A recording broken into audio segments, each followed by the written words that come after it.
Hello student, Rajesh Pilot government polytechnic college Dausa के electronics department की video lecture series में आपका स्वागत है।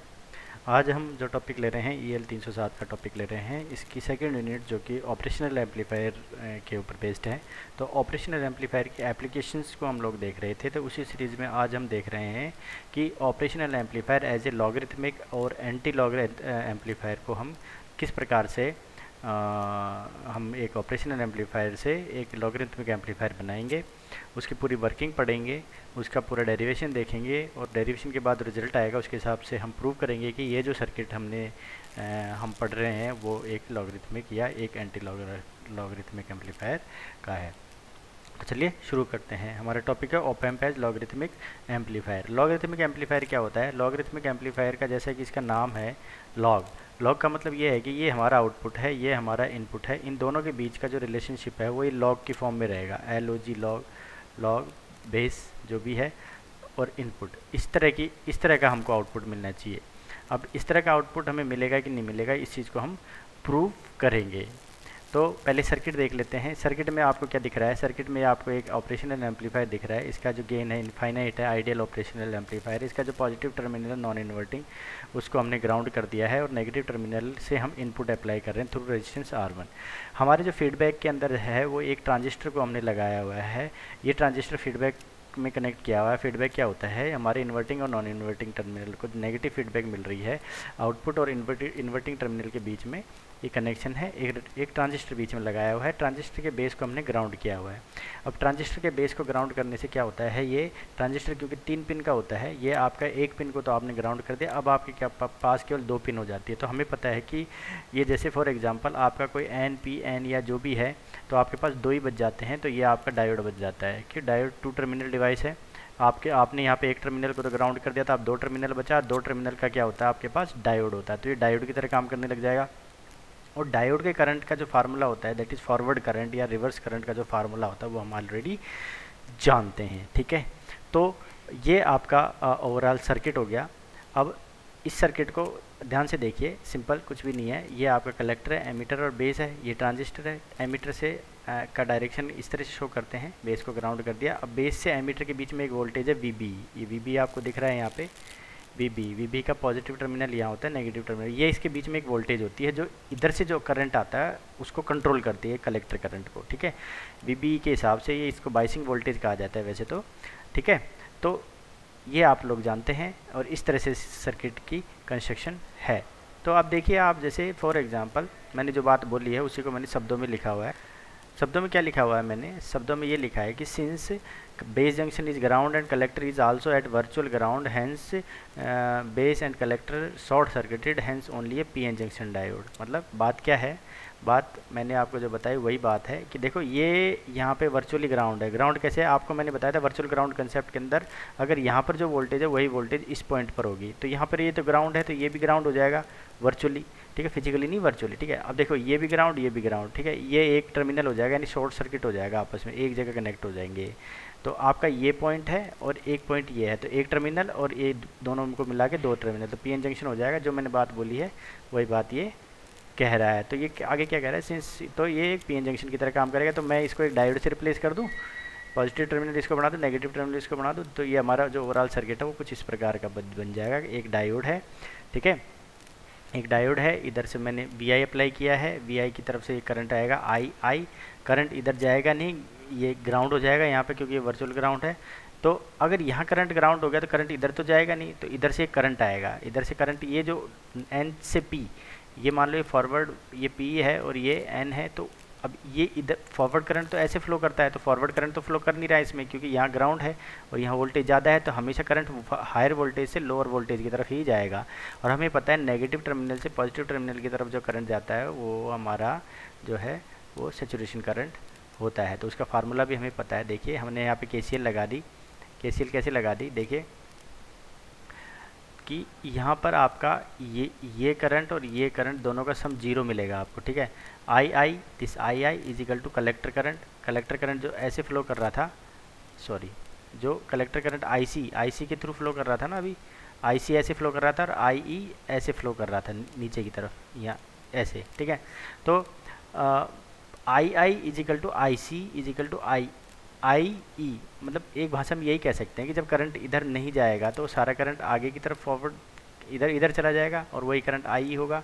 तो वहाँ पे जो ये फॉरवर्ड करंट है इसकी इक्वेशन आई नॉट ई की power V B eta V T minus 1, ये फार्मूला हम जानते हैं जब हम ट्रांजिस्टर पढ़े थे। और ये आई आई है वो V I by R I होता है, ये हम आराम से ओम के नियम के अनुसार बता सकते हैं। तो आगे अगर इसको सॉल्व करें हम तो देखिए यहाँ पे आगे सॉल्यूशन में क्या है, ये इतना तो आपको समझ में आ गया। आई नोट यहाँ है, अब ये इसको मैंने एक अप्रोक्सीमेट कर दिया, आई नोट को इससे मल्टीप्लाई कर दिया और आई नोट यहाँ, तो ये आई नोट यहाँ आ जाएगा। ये आई नोट क्या है, ये रिवर्स सेचुरेशन करंट होता है। रिवर्स सेचुरेशन करंट हमेशा नेगेटिव से पॉजिटिव टर्मिनल की तरह फ्लो करता है, ठीक है। अब क्या हुआ, मैंने इसको, ये बहुत माइक्रो एम्पियर रेंज या नैनो एम्पियर रेंज का होता है तो इसको मैंने इग्नोर कर दिया, ठीक है।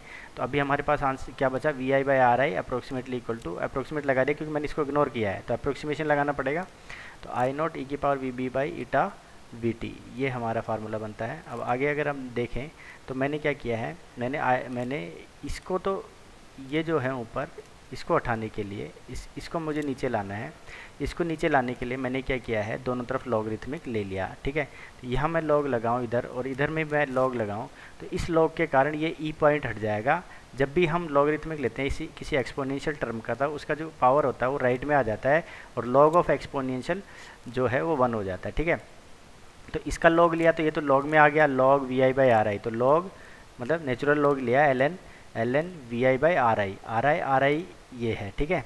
और उससे पहले हमने क्या किया, इस आई नोट को इससे पहले ले लिया, इसको नीचे ले लिया इसके, तो आई नोट यहाँ जाएगा, ठीक है, आई नोट, तो आई नोट इसके साथ आएगा आई नोट, तो ये पूरा एल एन में आ गया और ये इससे पहले आ जाएगा मल्टीप्लिकेशन, तो V B by eta V T. ये मैथमेटिकल ऑपरेशन आपको करना आना चाहिए, ठीक है। आगे देखें तो आगे इसको अगर फर्दर हम सॉल्व करते हैं तो फर्दर सॉल्व करने पे हमने देखा कि 1 बाई आर आई नोट ये कांस्टेंट है जिसको के मान लिया, ठीक है। तो मैंने ये जो है 1 ओवर आर आई नोट के कर लिया तो के वी आई हो जाएगा, ठीक है। तो V B is equal to eta V T L N के वी आई, ठीक है। एल एन ऑफ इनपुट, अब के तो कांस्टेंट है इससे कोई फ़र्क नहीं पड़ता, लेकिन वी आई लॉगरिथमिक में आ रहा है, ये वी बी क्या है, अब वी बी को आपको देखना पड़ेगा, हमें तो वी आउटपुट चाहिए तो V output is V B, ठीक है। ये देखिए आपको थोड़ा सा सर्किट देखना पड़ेगा कि ये हमारा सर्किट था, ये पॉजिटिव टर्मिनल था, यहाँ पर हमारा पॉजिटिव टर्मिनल था और ये पॉजिटिव टर्मिनल था। जब हम KVL लगाएंगे यहाँ पे तो plus V B E plus V output is equal to 0, तो V output is equal to minus of V B, ठीक है। आपको KVL लगाना आना चाहिए, इस ग्राउंड से ग्राउंड के बीच में कोई KVL लगेगा, आप यहाँ से यहाँ तक चलेंगे तो आपका ये जो आउटपुट है वो माइनस ऑफ वी बी आएगा, ठीक है। तो उसको ही मैंने यहाँ पर रिप्लेस कर दिया। अभी यहाँ तक तो हमने कर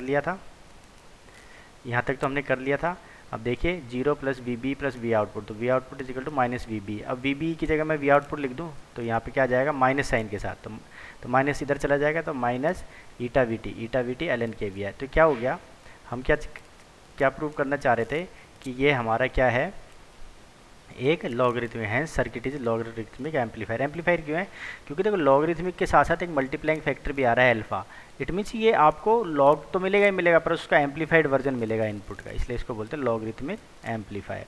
तो ये आपका हो गया लॉगरिथमिक एम्पलीफायर, ठीक है।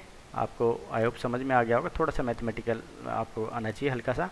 अब हम देखते हैं next anti log amplifier. Log तो आपने पढ़ लिया, एंटी लॉग एम्पलीफायर किस तरह से होता है और किस तरह से आप उसको देखेंगे, तो देखते हैं।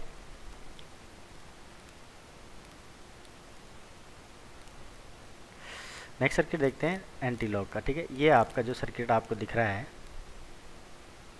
वो आपका एंटी लॉग एम्पलीफायर है।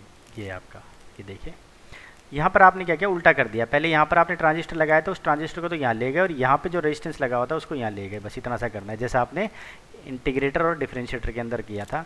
तो अब क्या होगा, अब आप देखिए ये बेस को तो ग्राउंड करना ही करना है, अब एमीटर को यहाँ लगाना है, ये आपका एमीटर है, ये कलेक्टर, तो कलेक्टर का करंट इस डायरेक्शन में फ्लो करता है, एमीटर का करंट इस डायरेक्शन में फ्लो करता है, दैट इज एमीटर करंट, और ये कलेक्टर करंट। और अब आपको पता है कि यहाँ एक वोल्टेज है, यहाँ वर्चुअली ग्राउंड है, ठीक है। तो आपका करंट इधर से इधर की तरफ फ्लो करेगा और वो इधर तो जाएगा नहीं, इस तरफ फ्लो करेगा, ठीक है। तो ये करंट इज इक्वल टू ये करंट हो जाएगा, ठीक है। यानी आई एफ यानी forward current is equal to I C is equal to I, तो वही मैंने लगा दिया, I F is equal to I C is equal to I, ठीक है।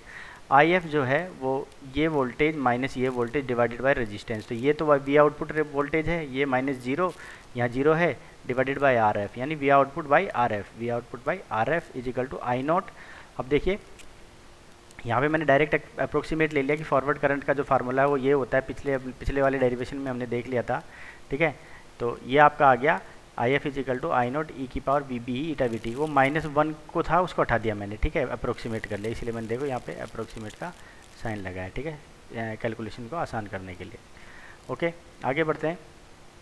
अब आगे देखिए, आप इसको अगर देखना चाहें वी आउटपुट को यहीं रहने दीजिए, आर एफ को इसके साथ लिखिए, तो आर एफ आई नॉट, और ये तो कांस्टेंट है, ठीक है, के लिख दिया इसको, और ये ई की power V B eta V T, ठीक है।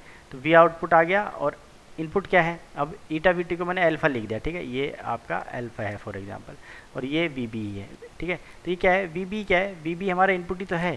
सर्किट देखिए ऊपर आप, ये देखिए, अभी देखते हैं, ये यहाँ आपको वी बी समझ में नहीं आएगा। देखो ये बेस तो ये है और एमीटर ये है, तो ये जो वोल्टेज है ये वी बी है, वी बी सॉरी, ठीक है, ये वोल्टेज प्लस माइनस, तो V B is equal to V I. तो यहाँ पे मैंने इसीलिए इसको मैं लिख सकता हूँ,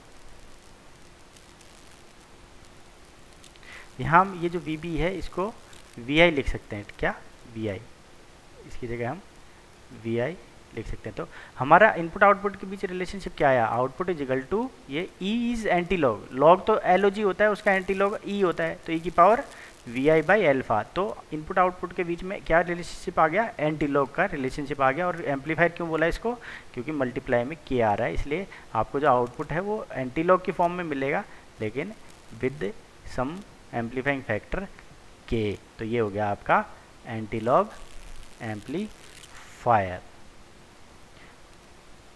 तो आज के ये दोनों टॉपिक हम अपने यहाँ कंप्लीट होते हैं। सो आप इसको वीडियो को दोबारा देखें, नहीं समझ में आता तो आप मुझे पर्सनली पूछ सकते हैं। So thank you for watching this video, thank you.